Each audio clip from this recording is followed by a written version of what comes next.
Só que a pessoa não faz essa conta e ela vai perdendo sempre aos pouquinhos enquanto ela ganha de uma vez. De modo que se for perguntar pra pessoa, você é a favor desse jogo? Provavelmente ela vai falar, olha, sou, né? Porque ela nem vê a perda, é só uma moeda por vez, enquanto quando ela ganha, são 50 de uma vez. Seguinte, o Brasil... Toma com uma mão. O Brasil Dá um pouquinho com a outra. toma R$5 das pessoas mais pobres do Brasil, rouba metade disso, devolve R$1 e o pessoal, Bolsa Família. Não, a pergunta que eu ia fazer também nesse sentido é a seguinte. Porque há uma certa dificuldade de se renovar o Congresso, né? Já que o voto, dentro da legenda, ele puxa outros parlamentares. Até a questão do fundo eleitoral, ele não é distribuído igualmente também. Os maiores partidos levam mais.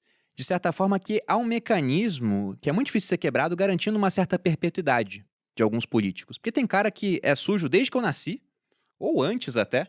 E segue lá, né? E segue lá. Até hoje. E você ainda deu um exemplo, Alexandre, muito interessante, que é a questão de um vereador que ele perdeu porque eu estava comprando literalmente o voto, né, dando R$100 em troca do voto. E aí vem até uma questão, diversas vezes me perguntam assim, por que no Brasil, eu sou um cara liberal, a gente tem um viés assim muito mais social-democrata, um governo grande e que muitos acham que deveria ser ainda maior para dar mais assistência para a população.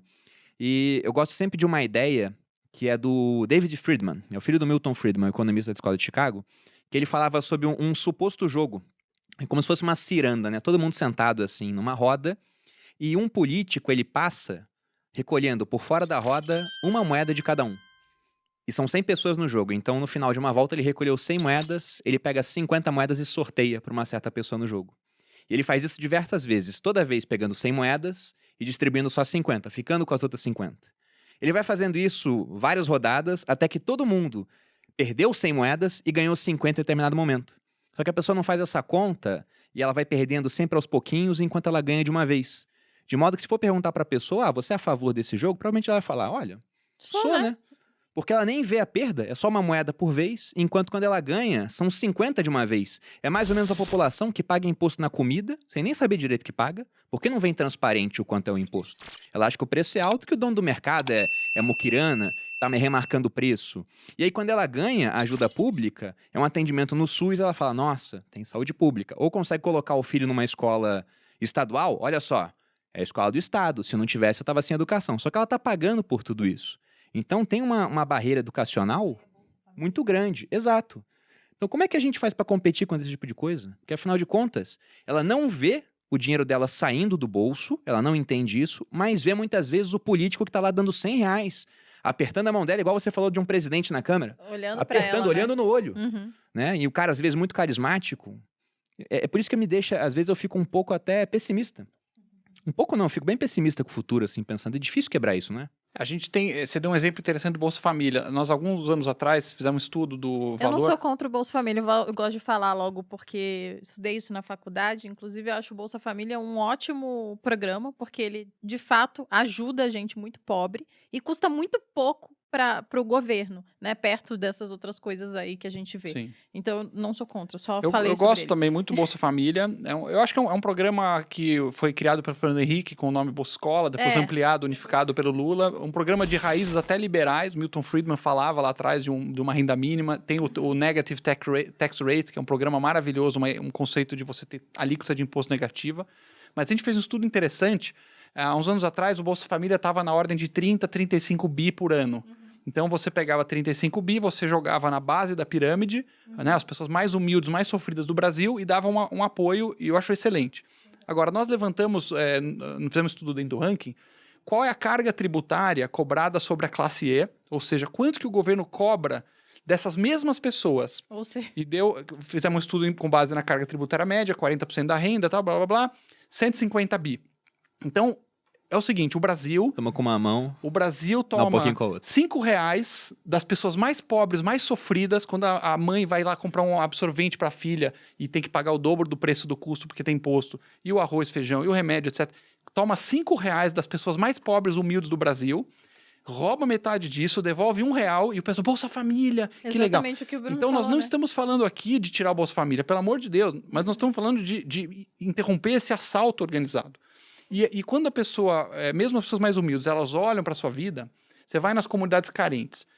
Eu tive a oportunidade de ser presidente de uma escola, que nós temos uma unidade em Paraisópolis. Então, visitei bastante a casa do pessoal, conheci. Os serviços do setor privado existem. Você vai na comunidade, na favela, você vai na comunidade carente, você tem lá TV, o pessoal tem Netflix, tem antena parabólica e geladeira em casa, etc. O que não funciona é o Estado. Então, nós estamos, de certa forma, mergulhados num sono profundo, através de décadas de ideologia. É outra discussão de onde vem isso, né? Porque a filosofia, as universidades, formando professores e treinando numa fantasia de que o Estado ele existe para nos dar serviços e que ele é uma força do bem. O Estado brasileiro, o Estado deveria oferecer isso. Mas, na verdade, o Estado trabalha para o Estado. O Estado brasileiro existe hoje, da forma como ele é hoje, ele existe, a gangue existe para atender a gangue, os interesses da gangue. É para isso que ele existe. Aí, como cortina de fumaça, ele tem lá o SUS, ele tem as escolas que estão na rabeira dos rankings mundiais. Quer dizer, a gente fracassa miseravelmente em praticamente todos os serviços do Estado, com algumas exceções honrosas, com uma parcela de funcionários públicos excelentes, guerreiros, heróis, mas a gente fracassa no geral.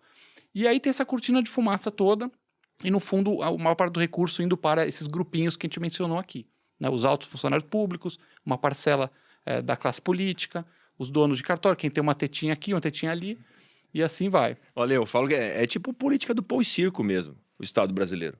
Né? E aí quer manter as pessoas no assistencialismo, não tem desenvolvimento. Quando eu vejo até o nome das secretarias, né, no plano aqui para o governo do Estado de São Paulo, estudando Secretaria de Assistência e Desenvolvimento Social. Cadê o desenvolvimento? Porque o bonito e o que o Estado gosta é da assistência. E é o povo, não, eu estou esperando aqui o meu seguro isso, seguro aquilo, bolsa isso, bolsa aquilo. Olha o tanto de bolsa que está aparecendo agora e de auxílio adicional que está aparecendo agora porque está chegando as eleições. E aí mantém o povo na assistência, no paternalismo do papai Estado. Né?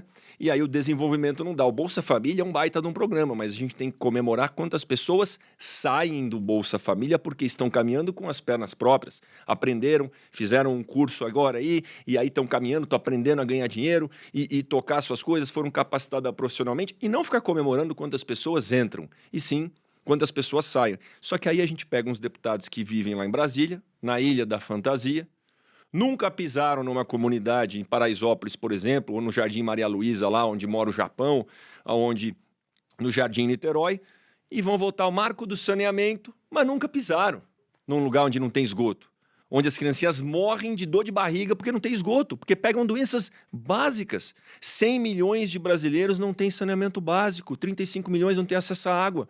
E é um deputado que nunca viu essa realidade, onde enche o córrego e entra água pela janela e acaba com tudo da casa da pessoa, vota o marco legal de saneamento.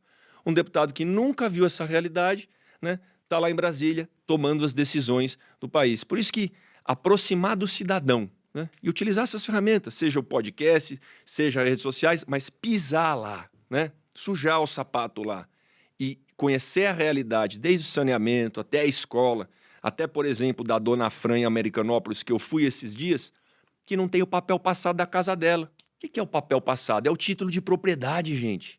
Né? Todo mundo às vezes tem escritura da sua casa, mas tem muita gente que não tem. E até poderia ter, porque não era de preservação ambiental nem de risco. E aquilo ali não tem dignidade, ela não existe, porque ela não abre conta no banco, ela não recebe carta, ela não toma empréstimo, ela não monta negócio. E ela merece ter mais dignidade. Você acha que o político quer aquilo?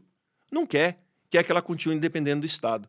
Então, enquanto a gente não botar gente que muda essa dinâmica para ter liberdade, né? Mais Brasil, menos Brasília, nós vamos continuar sem esperança, Bruno. Mas não perca a esperança, porque... Eu não perco a esperança, mas eu mantenho comprado em Bitcoin. Outro dia eu falei pro amigo, tem uma luz do fim do túnel. Aí ele falou assim, não é um trem vindo na outra direção. Eu falei, não, cara, não. Mas eu gostei muito desse exemplo. Então, para cada R$5 que tome impostos, devolve um através de um programa social. A carga tributária no consumo da classe E é de 150 bilhões contra 30 de Bolsa Família. Então, olha o nível de assalto. É aquele exemplo que eu dei, só que são 5 voltas. É, pior, Quando né? ela vai fazer um comprar uma sorteio. aspirina lá, ela não cai a ficha que ela comprou aspirina de R$10 e 5 foi imposto. Ela só enxerga aquele Bolsa Família que pingou. Então, é muito perverso o sistema. Mas, assim, a vantagem... Nós temos hoje mais de 100 milhões de pessoas na internet no Brasil. Tem acesso, tá tudo aí de graça no YouTube, com trabalhos como esse.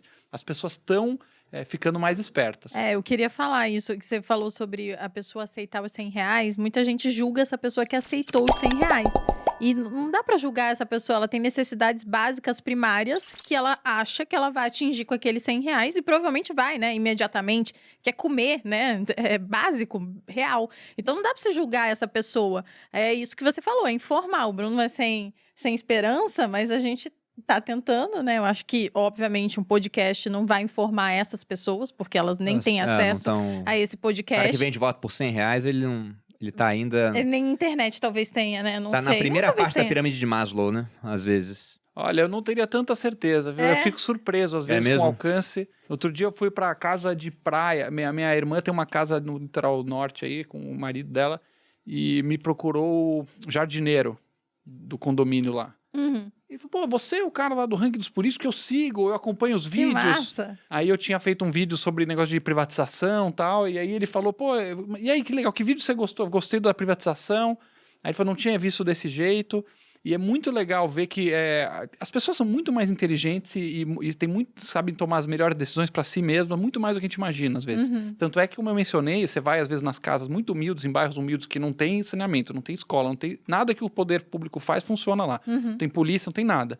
Mas a casa do cara é arrumada, organizada, as finanças da família estão lá, tem os bens para eles poderem ter uma vida digna. Muito legal. Eu A acho assim, internet cara, está revolucionando. isso daqui está revolucionando.